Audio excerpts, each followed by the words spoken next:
How's it going? So I was speaking with an incoming graduate to KPMG and they were asking me, what do you actually do on a day-to-day basis? What does your work actually entail? And I never gave her a very good answer. So I thought about it. I thought I would make a video about it as well. I think when you look online, it's easy to find descriptions and just generic buzzwords when it comes to things like M&A or transaction services or whatnot.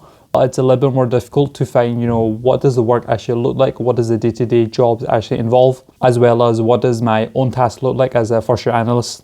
If you're new to the channel, my name is Cur8. I'm an analyst working at one of the Big 4 firms in London. I'm nearly at 100 subs, so make sure you like this video and subscribe to the channel if you haven't done so already.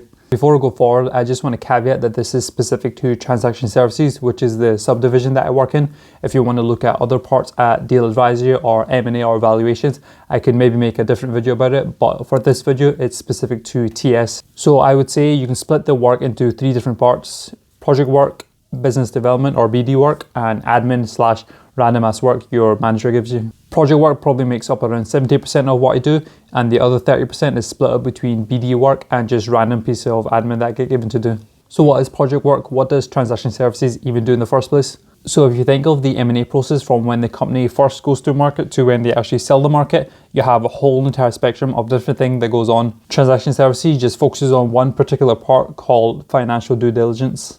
Without getting too technical, it's basically just pulling together a financial report for either the buyer who's looking to buy over the company or for the seller who's looking to sell on 3 specific things usually: quality of earnings, net working capital, and net debt. And in order to pull together these financial analysis, we usually do a lot of data crunching and data analysis and lots of work within Excel.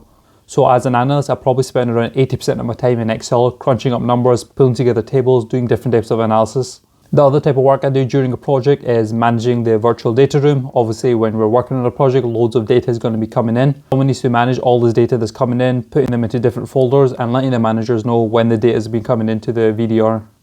When it comes to project stuff, there's also admin type work that as an analyst that I'm in charge of doing, such as sending around email invites or gathering everyone's hours so we can send across a cost update to the client.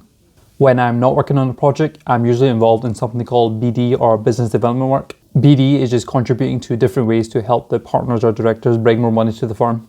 Because if you take a step back and actually think about, okay, how does KPMG and how does TS actually make money? Basically, the partner or director actually needs to win the work in the first place and to bring that deal to the firm before we actually do anything.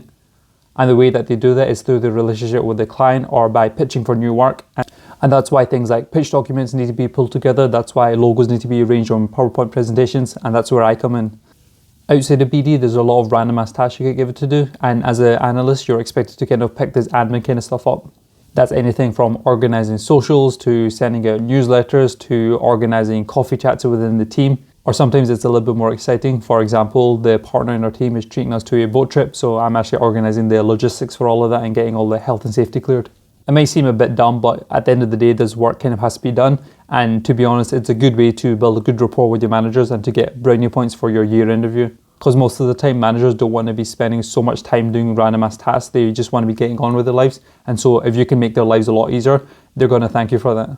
Something else that I want to mention is the fact that TS projects does tend to be quite cyclical. And that's mainly to do with the fact that because we're only working on one specific part of the M&A process, sometimes it can get really busy within 2 or 3 weeks. And then some weeks you're just sitting about doing nothing, just waiting for a new project to start. Which is a good thing and a bad thing because you do get a fair bit of downtime, but at the same time you do want to be getting those chargeable hours so that you're qualifying in time for your ACA. Let me know if that was insightful and if there's any other subdivisions that you want to know about or if there's anything else within TS that you want to learn more. Again, make sure you subscribe. I'm nearly at 100 subscribers. Thanks again. I'll see you in the next video. Bye.